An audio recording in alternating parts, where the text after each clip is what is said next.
are listening to Three Kitchens, a member of the Alberta Podcast Network, locally grown, community supported. Join your hosts Erin Walker, Heather Dyer, and Sarah Sundaram. What's cooking, ladies? Hi, y'all. This is Ryan from the Eat More Barbecue podcast. I'm just a guy that loves slow-smoked southern barbecue. I love eating it, I love cooking it, and I really love talking about it. I want to help grow the barbecue culture here in Alberta, and this podcast is a great way for me to share the stories of the people involved in the barbecue community, like restaurant operators and competitive barbecue cooks. Along the way, I also visit with other folks like farmers, distilleries, breweries, and anything of interest to barbecue people. A new episode comes out every Wednesday wherever you listen to podcasts. Keep on smoking, folks.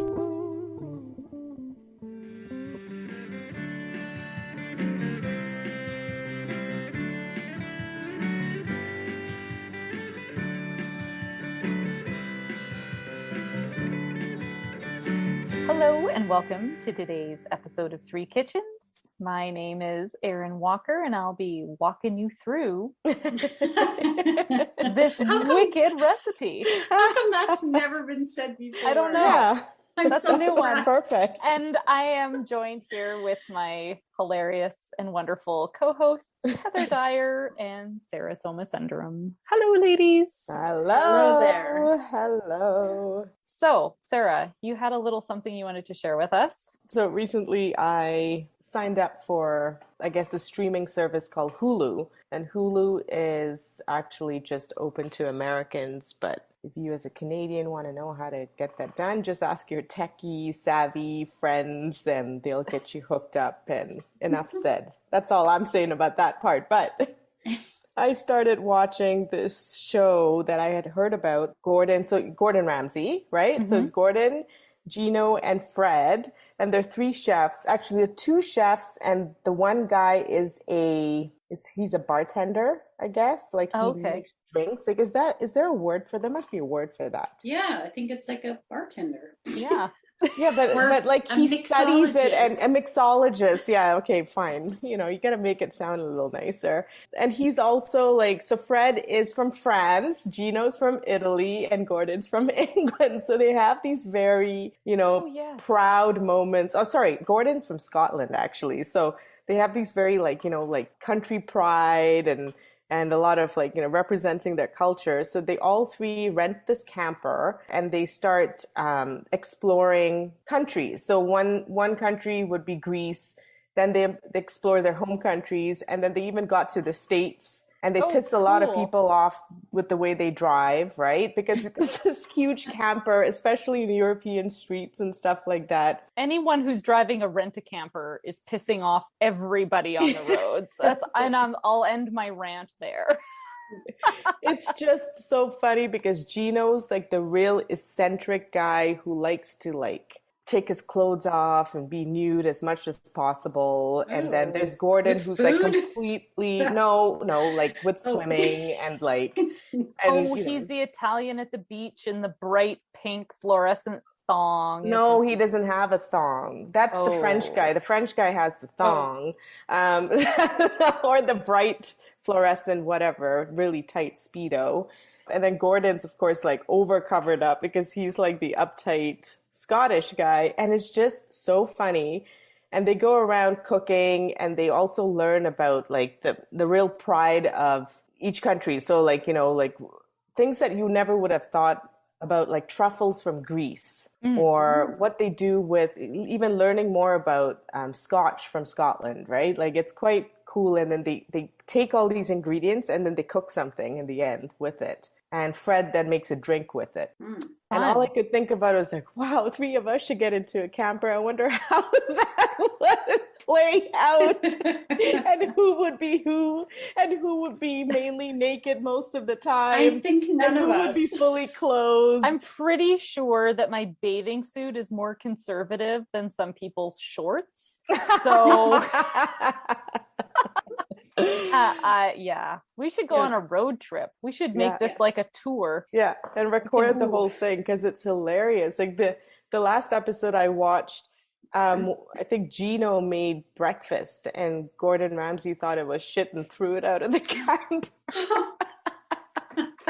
But he did not use the word donkey, so Oh, it's very cute. And there are, I think, a couple of free episodes on YouTube. oh, So if you okay. guys have a chance, it's really cute. That does sound like fun. Is Yeah. there anything Check it better than a road trip and then food with it? Yeah, no That's kidding. perfect. that. Yeah. That's perfect. That's Traveling exactly and what you want food. to do. That sounds like so much fun, Sarah. I love It that. was fun. But I did have to say that they went to the States and they tried a cannabis yeah. meal. Mhm. And so with this meal, there was THC and there was CBD. Is that, Yes. did I have that right? So they were putting like drops of THC on their food, depending on how would you say, like seasoned they Comfortable. were with cannabis, right? Right. And so Gordon Ramsay, who's, I guess, not seasoned, put like maybe half a drop. But Gino put like 12. And usually people stop at around 5 or 6. Oh. And it was, oh my God, so funny. So funny. I think if any one of them could have pulled that off, it was Gino, because he's remained funny, but even funnier. Oh my God. That was really cute. That's That's really the kind cute. of thing I would watch other people do, but would Yeah. never want to do myself. Like You say that, and then you end I up do at a say that. restaurant. Okay, well, Erin's going to cook us something that does not have any drugs in it. This is a mind-altering drug that you're going to be consuming because it is so much carbs. It is going to be carbs with carbs. I am going to be diving back into my cookbook called A Cook's Tour of Italy.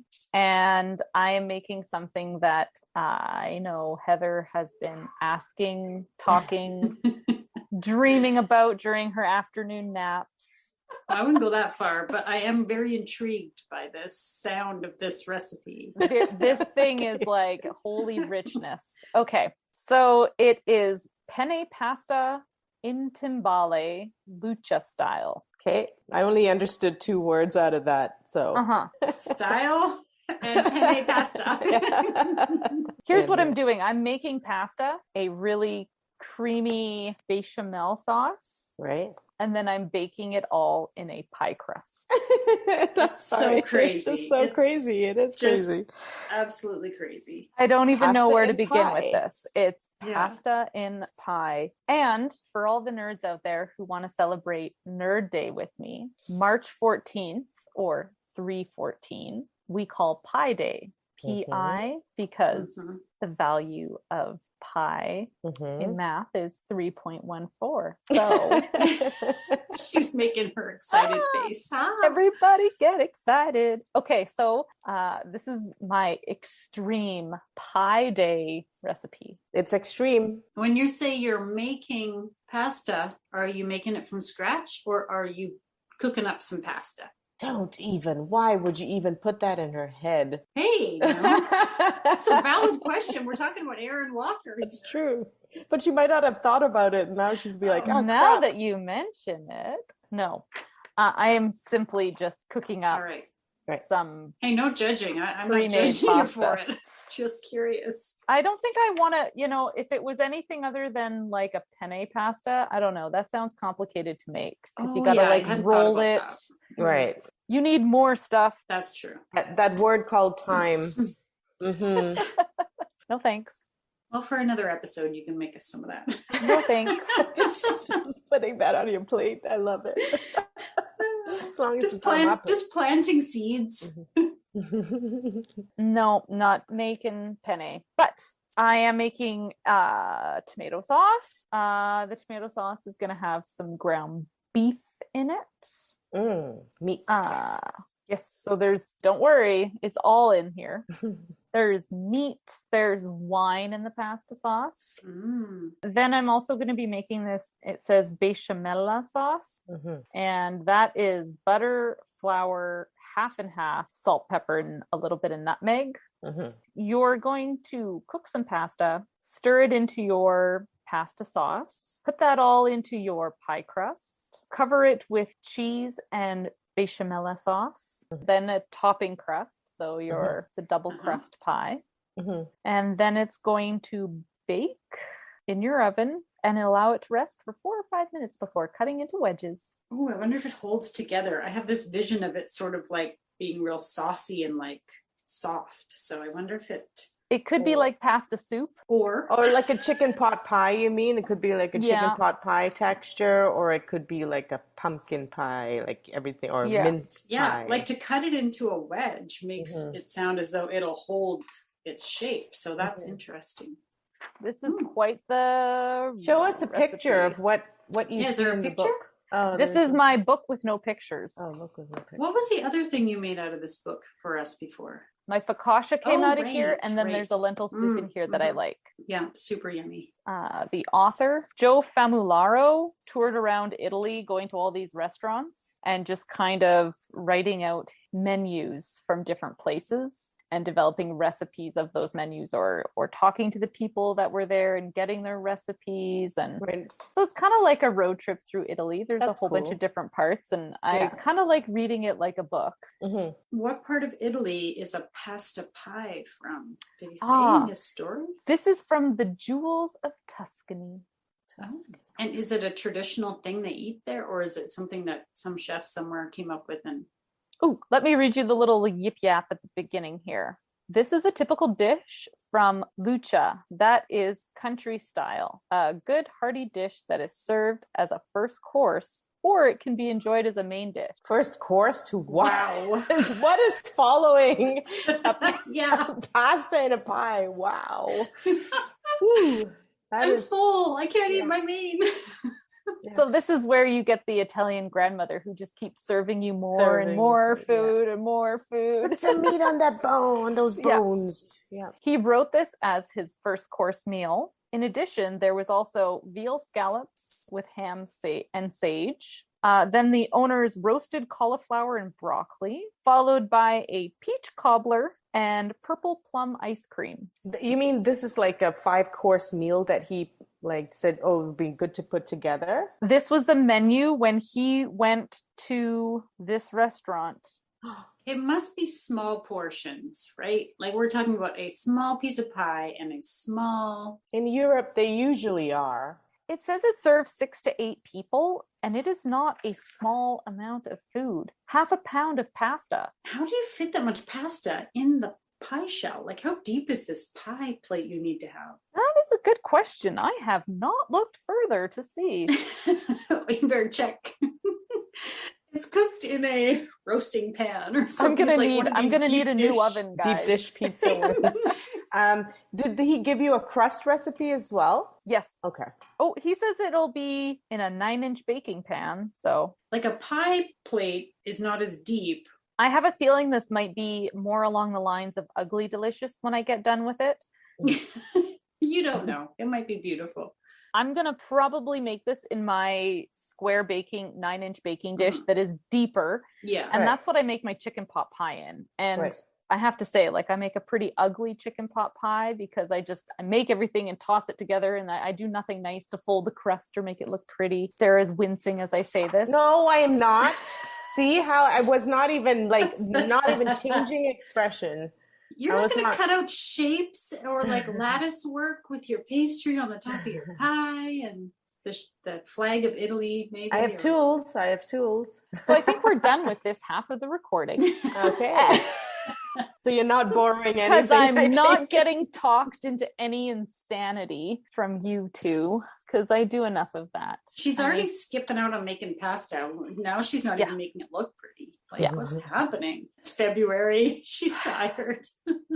Listen, if we make it to Tuesday, listeners, the kids are home for a 5-day long 5-day. Extremely lengthy period of time. Yep. No, I think I might not make the prettiest pasta pie here, but I think it's going to be a tasty, delicious way to carb load yourself up. Go forth. Make the pie. I'll be Fred and I'll make the drink. Just keep your clothes on. Whoever's the nudist, I can't remember which one. Wasn't Fred, but he's close. He's French. We'll just assume Sarah's going to be the nudist here. No. See you on Pie Day.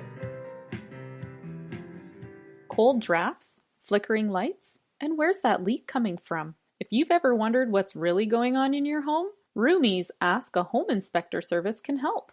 Connect with a certified professional home inspector by phone or video call and get your questions answered. Rumi will let you know what's easily fixable with a little DIY or when you might need to call in some professional help. Visit rumi.ca. That's RUMI.ca and book your Ask a Home Inspector appointment today.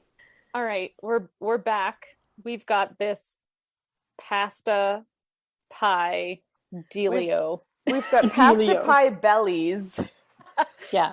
I want to jump right into talking about how it was made. So many comments about the actual dish itself. I know. Okay, let's see if we can do this. Okay. So I made my own tomato sauce. Nice. It was a little bit of a laborious process. After cooking up all the tomatoes, onions, celery, salt and pepper, tomato paste, and then it says pass it through a food mill. I don't know about you. I don't have a food mill. What is a food mill? So I Googled what is a food mill and how do I substitute it. Okay. It's something that grinds and strains. Oh. So if you don't have a food mill, the suggestion is blend it and pass it through a sieve. Right. Okay. Holy moly, that took a lot of time. Putting just about anything through a sieve takes time. Pretty much anything through sieve. And like you had to sit there and like massage it through. Yeah. With a spoon. I used a spatula. I blended it all up really good. I passed it through the sieve. I then took the remains that were left in the sieve and blended them up again and then passed them through the sieve again. So it took a whole bunch of time because I wanted 2 to 3 cups of tomato sauce. So I ended up getting about 3 cups. So it was great. And instead of using canned tomatoes, I used fresh tomatoes, despite being very plain because there was no other seasoning in it, just salt and pepper, celery, onion, tomatoes, sugar, tomato paste. It was tasty. So this was from the same cookbook. Everything came from this one recipe in this cookbook. So it's got everything detailed out in it. So after you've made your tomato sauce, you fry up your ground beef and then you add it into this strained sauce with some wine and you cook it for about 40 to 45 minutes is what they said. Let it simmer and then finish it with a tablespoon of butter and then season to taste with salt. Okay. Really yummy. I quite liked this tomato sauce. I thought it was, again, plain, but tasty. I didn't find a whole bunch of it in the pasta coming through with the flavor because I think there were so many other flavors going on. There was one predominant flavor, but we'll get to that. It's a thing I want to talk about. I can't wait to hear this. Okay. Let's get through this as fast as possible. Okay, then you make your pastry for the pie shell. Right. In my entire time of cooking for the last 20 years that I've been cooking, I have only ever used one pie pastry recipe. Same one. Okay. I've got it memorized. I know exactly how to make it, how it works, how it comes together. So I decided instead of using my tried and trusted pie recipe, I would use this one. I don't know why I'm laughing. But I'm laughing. Oh, I know why you are. I know why you're laughing. This pastry, okay, it could be good with something else. I did not like it in this. For the pastry, I gotta remove my opinions out of this because I have such a strong, Okay, so my pastry that I typically make is flour, salt, water, butter. 4 things. That's it. That's the pastry I make. It works for everything. It is flaky. It's crispy. I love it. So you make this pastry. It has flour, sugar, very little salt, butter, 2 eggs, and lemon zest. Y'all following me with that? Yeah. Does it sound like anything like the other pastry I make? No. Okay. Can I tell you what I'm just dying to talk about this pastry. No. Okay.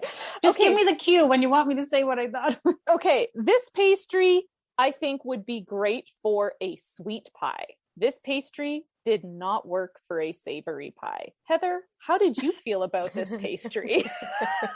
I thought this pastry was a wonderful sugar cookie. Yeah. Right? That's why I gave you that piece. So our listeners know, when I finished making the pie, I had some dough left over. So I rolled it out and just crudely cut it into some pieces and tossed it in the oven and baked it. I don't even know for how long. I seriously was just like opening and closing the door and shaking the pan until it looked done. And I took it out and I was like, these look like delicious little cookies. The whole time I was making it had half a cup of sugar in this pie dough. And I was like, this is messed up. I need to know what this dough tastes like on its own.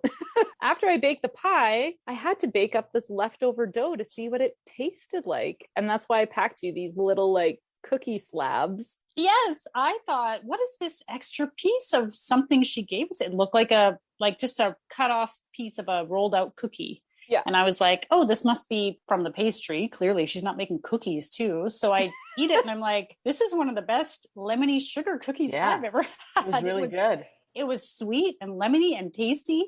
But what is this with a savory pie? You don't put meat and pasta in with sugar cookie. It was so weird. So weird. I did not like that flavor combination at all. So I kept eating the pie that you gave. And I kept thinking, oh, some of that sugar cookie must have crumbled into this pie because there's something sweet in here. And like, I couldn't figure out for the longest time, what is the sweet stuff? So I was like deconstructing it. I'm like, is it the sauce? Is it that little white creamy? Oh yes, the white Beschiamella. Bechamel, or was it like the pasta? I was like, took me a while. You're like, why is this lemony? What, like my husband we shared the pie because he ate the bechamel because I wasn't really, so I did try it, but I didn't want to eat too much of it. And he was like, this is a very lemony pasta. This is very strange. He liked it. He kept eating it, but he was like, I don't understand the combination. I actually didn't mind the combination. I didn't either. Like as a whole, I thought it was interesting. I thought as a whole it was kind of nice, like because the lemony sweetness cut through that fattiness of the everything else. So it wasn't bad. It wasn't bad. It wasn't bad. It wasn't. Yeah. I don't know that I'd eat it again, but it wasn't bad. I don't think I'd eat it again. I would use a different crust for sure. next time. Yeah. I would like to have used, my good old pie crust that I always make. Because this one I was like, what is this? I wonder why the recipe has a sweet crust like that. Doesn't say anything about it. No. Who's to know? And then probably different families do it different ways, right?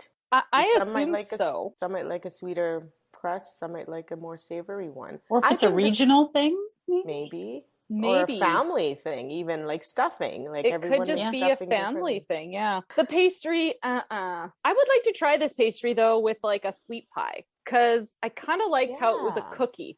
I would like to try this with a sweet pie, and I think I'm going to try and make a cherry pie with that crust because I think that would be yum. Yeah, that would, because cherries are a little bit tart. You don't want something that's like uber sweet filling with the sweet crust. Oh, I think that'd be great. Agreed.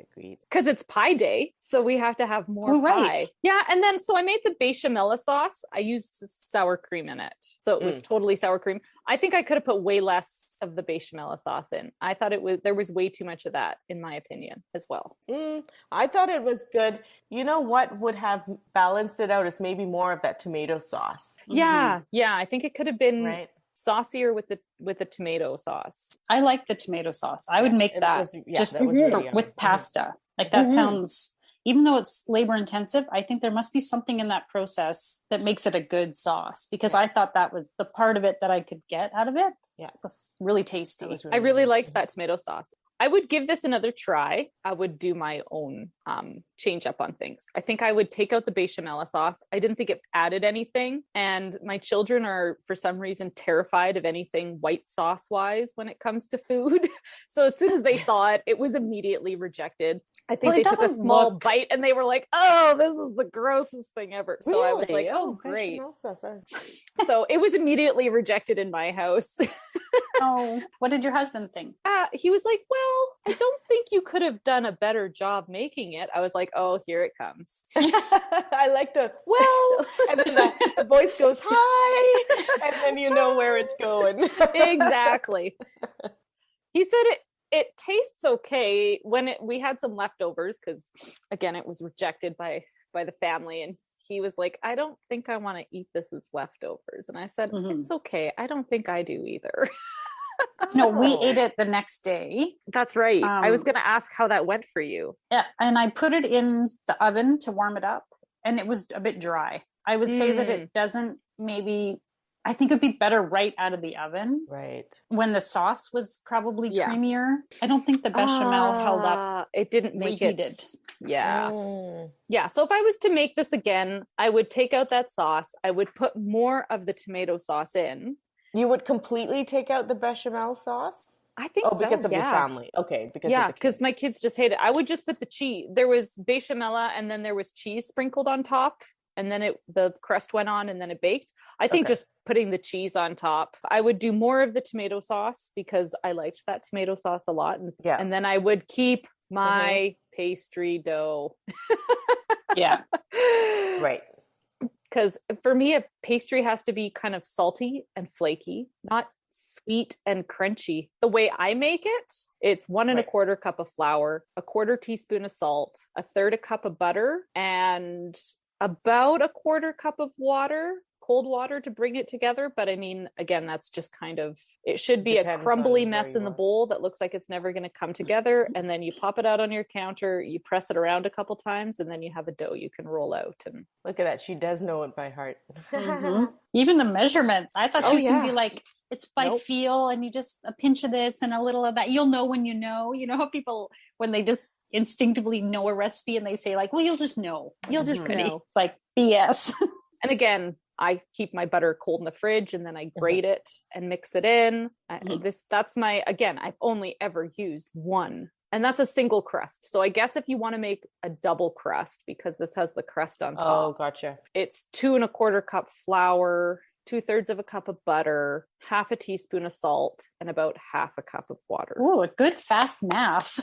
Can you hear the clapping? Mental math. I had my coffee this morning and I can still add numbers. I've had my coffee and I would not have been able to do that fast. No, me either. Nope. Honestly, it was more off of memory than math, because honestly, this is the only pie crust I ever make. Right. Ever. Yeah. Well, this was so interesting and I was so curious about it. I'm really glad you made it because I think it's such a unique sort of recipe, right? Yeah. Yeah. And I think that this sort of recipe would be great for like in the fall, you know, with the first snowfall, when it first gets cold, and it's one of those, I think it's a good comfort food.